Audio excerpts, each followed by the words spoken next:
In this video, we will talk about radicals and rational exponents. Radicals क्या हैं? ये roots हैं, जैसे स्क्वायर रूट होता है या क्यूब रूट होता है. और रैशनल एक्सपोनेंट्स का मतलब कि अब जो एक्सपोनेंट्स या पावर्स होंगी वो फ्रैक्शंस में आ सकती. तो let's begin with the radicals. A radical is a mathematical expression that represents the root of a number. Mostly जो हम यूज़ करते हैं वो स्क्वायर रूट होता है, लेकिन ये क्यूब रूट भी हो सकता है, फोर्थ रूट भी हो सकता है, and so on. So we formally write it as square root of not square root of nth root of p equals to q. अच्छा, अब n जो है ये 2 भी हो सकता है, तो ये स्क्वायर रूट होगा, वो हम 2 पर लिखते नहीं हैं. लेकिन 2 के अलावा अगर कोई और नंबर है फिर हम वो मेंशन करते हैं. अगर n 3 है तो ये क्यूब रूट. तो इसकी जो बाय डेफिनेशन ये क्या है कि किसी भी नंबर p का nth root equals to q का मतलब ये है कि अगर हम q की पावर n लें तो हमें वापस p मिले. जैसे कि अगर हमारे पास 25 का स्क्वायर रूट 5 है, तो इसका मतलब ये है कि जब हम 5 का स्क्वायर लेते हैं तो हमें वापस 25 मिलता है. Let's see some square roots और सिंप्लीफिकेशन रूल्स, और कुछ एग्जांपल्स भी देख लेते हैं. हमारे पास जो प्रिंसिपल स्क्वायर रूट है, we always write it as positive square root. Square root of 25 equals to 5. यहाँ पे कॉमन मिस्टेक जो हम करते हैं वो हम प्लस माइनस 5 लिख लेते हैं, लेकिन जो प्रिंसिपल स्क्वायर रूट है वो आपके पास पॉजिटिव में आएगा. तो square root of 25 equals to plus 5. We have a power of the product. जैसे आपने एक्सपोनेंट्स में पहले देखा था कि जो प्रोडक्ट है और उसकी पावर है वो डिस्ट्रीब्यूट हो जाएगी. जैसे अगर आपके पास ए बी और ये एक स्क्वायर रूट में है, तो it is equal to square root of a times square root of b. इसमें एग्जांपल्स देखते हैं. हमारे पास 300 का स्क्वायर रूट है.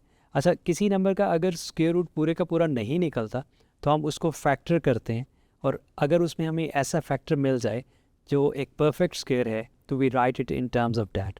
फिर वो जो परफेक्ट स्क्वायर है, जब हम उसको स्क्वायर रूट को सेपरेटली डिस्ट्रीब्यूट करेंगे तो वो बाहर आ जाएगा.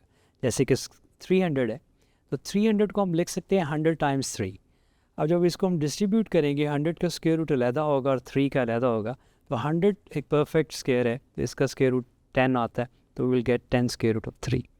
इस तरह से एक और एग्जांपल है, उसमें हमने क्या किया है कि फिर उसके ऐसे फैक्टर सेपरेट कर लिया है जो परफेक्ट स्क्वायर बनता है. जैसे कि 162 है तो उसको हमने 2 टाइम्स 81 है तो हमने 85 अलहदा कर लिया उसमें से प्रोडक्ट के अंदर. ए रेज़ पर 5 में से ए रेज़ पर 4 को अलहदा कर लिया क्योंकि ए रेज़ पर 4 का स्क्वायर रूट निकल आएगा. इसी तरह से बी रेज़ पर 4. तो अब जिन टर्म्स का स्क्वायर रूट निकल आएगा, क्योंकि अलहदा इसलिए कि पावर में जो प्रोडक्ट में पावर डिस्ट्रीब्यूट हो जाती, तो हमारे पास 81 का स्क्वायर रूट 9 आ जाएगा, ए रेज़ पर 4 का ए स्क्वायर आ जाएगा, बी रेज़ पर 4 का बी स्क्वायर आ जाएगा. जो 2a है वो फिर उसके अंदर रह जाएगा स्क्वायर रूट के अंदर. इसी तरह से जो कोशेंट है उसमें भी एक्सपोनेंट डिस्ट्रीब्यूट हो जाते हैं. तो हमारे पास अगर a बाई बी है होल स्क्वायर रूट में, तो we can write it as square root of a separately divided by square root of b separately. 5/36, तो हम इस पर स्क्वायर रूट ऑफ 5 अलहदा कर लेंगे और स्क्वायर रूट ऑफ 36 अलहदा कर लेंगे, एंड स्क्वायर रूट ऑफ 5 ऐसे ही आ जाएगा और स्क्वायर रूट ऑफ 36 की जगह 6 आ जाएगा. Let's see some addition and subtraction, और रैशनलाइज कैसे करते हैं हम जब डिनोमिनेटर जो है वो इरैशनल होता है. तो पहले हम इसकी एडिशन या सब्ट्रैक्शन का रूल देख लें. एडिशन या सब्ट्रैक्शन जो है ये सेम रेडिकेंड की हो सकती है. जैसे अलजब्रा में अगर हम एक x की टर्म को x की टर्म में ऐड या सब्ट्रैक्ट कर सकते हैं, इसी तरह अगर हमारे पास सेम रेडिकेंड है तो वो हम ऐड कर सकते हैं. अब यहाँ पे जो स्क्वायर रूट ऑफ 18 है इसको हम लिख सकते हैं, क्योंकि जो 18 है डैट इज़ 9 टाइम्स 2. अब 9 परफेक्ट स्क्वायर है, that will come out, so will get a 3 square root of 2. अब यहाँ पे ये 1 स्क्वायर रूट ऑफ 2 है और ये 3 स्क्वायर रूट ऑफ 2 है, so we will get a 4 square root of 2. So that's how we can add radicals. Rationalise किस तरह से करते हैं? जैसे अगर हमारे पास डिनोमिनेटर में एक इरैशनल नंबर है, तो हमने डिनोमिनेटर को रैशनलाइज करना है, तो हम उसी इरैशनल नंबर से, अगर वो नंबर है तो हम उससे मल्टीप्लाई और डिवाइड कर लेते हैं. अगर ये एक्सप्रेशन में है तो हम उसके कॉन्जुगेट से मल्टीप्लाई और डिवाइड कर लेते हैं. तो एग्जांपल 1 में अगर आप देखें तो स्क्वायर रूट 10 है जिसको हमने रैशनलाइज करना है, तो हम उसको मल्टीप्लाई और डिवाइड कर लेंगे स्क्वायर रूट ऑफ 10 से.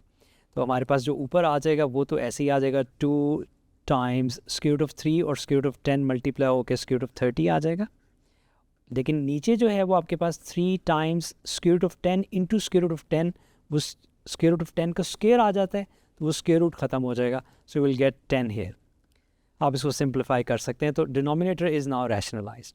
सिमिलरली अगर आपके पास जो है ये एक सर्ड, इसको हम सर्ड एक्सप्रेशन कहते हैं, जिसमें हमारे पास ये इर्रेशनल नंबर्स आते हैं, तो 4/1 प्लस स्क्वायर रूट ऑफ 5 है, तो इसको आप मल्टीप्लाई कर लेंगे कॉन्जुगेट से और उसी से डिवाइड भी कर लेंगे, तो हमारे पास जो टॉप पे तो ऐसे ही आ जाएगा, इसको आप बाद में मल्टीप्लाई कर लीजिएगा, इनसाइड डिस्ट्रीब्यूट कर लीजिएगा। बॉटम पे हमारे पास फॉर्मूला बन रहा है a plus b times a minus b, so you will get 1 squared minus square root of 5 squared. तो इवेंचुअली इसका जो बॉटम आ जाएगा वो 1 minus 5 and you will get a negative 4 here. तो अब जो टॉप है वो आप उसको उसी तरह से जो है ना उसमें लिख लेंगे 1 minus square root of 5। So now the bottom, इसको सिंप्लीफाई कर लें नेगेटिव 4 और जो भी सिंप्लीफिकेशन होती है, but the process here was rationalizing the denominator. Next we will see that how we can handle the rational exponents, यानी कि फ्रैक्शन में जब हमारे पास पावर्स आती, तो स्क्वायर रूट जो क्यूब रूट हो किसी नंबर का तो वो 1/3 में लिखा जाता है। इसी तरह से अगर स्क्वायर रूट हो किसी नंबर का तो वो एक्सपोनेंट 1/2 में लिखा जाता है। अगर हमारे पास a raise to power m और उसका फिर nth रूट है तो आप इसको कन्वर्ट एक्सपोनेंट फॉर्म में भी कर सकते हैं, ये आ जाएगा a raise to power m divided by n। तो हम एक रेडिकल को एक्सपोनेंट फॉर्म में और वाइस वर्सा कन्वर्ट कर सकते हैं। Let's see this example here, 343 और इसकी पावर है 2/3। अच्छा, अब 343 में जो 1/3 जो इसकी पावर है वो हम सेपरेट कर लेते हैं, क्योंकि वो एक क्यूब रूट है और 343 का क्यूब रूट निकल आता है और ये इसकी पावर अलहदा है 2 होल पावर। तो यहाँ पे अब जब आप क्यूब रूट लेंगे 343 का तो ये आ जाएगा 7। 7 इंटू 7 इंटू 7 जो है वो 343 है और स्क्वायर उधर ही रहेगा एंड यू विल गेट अ 49 है। अच्छा, ये और कुछ हमारे पास जो हैं वो रैशनल एक्सपोनेंट्स हैं, तो लेट्स सी दैट 16/9 पावर -1/2। हम नेगेटिव पावर नहीं सॉल्व कर सकते, तो अगर हम 9 को ऊपर ले जाते हैं और 16 को नीचे लेके आते हैं तो दोनों जो पावर्स हैं वो पॉजिटिव में चेंज हो जाएंगी। तो हम इसको इकट्ठा देख लेते हैं, तो we can write it as 9/16 और ये जो पावर है अब ये +1/2 हो जाएगी। जो +1/2 पावर है ये स्क्वायर रूट है, तो we can write it as 3/।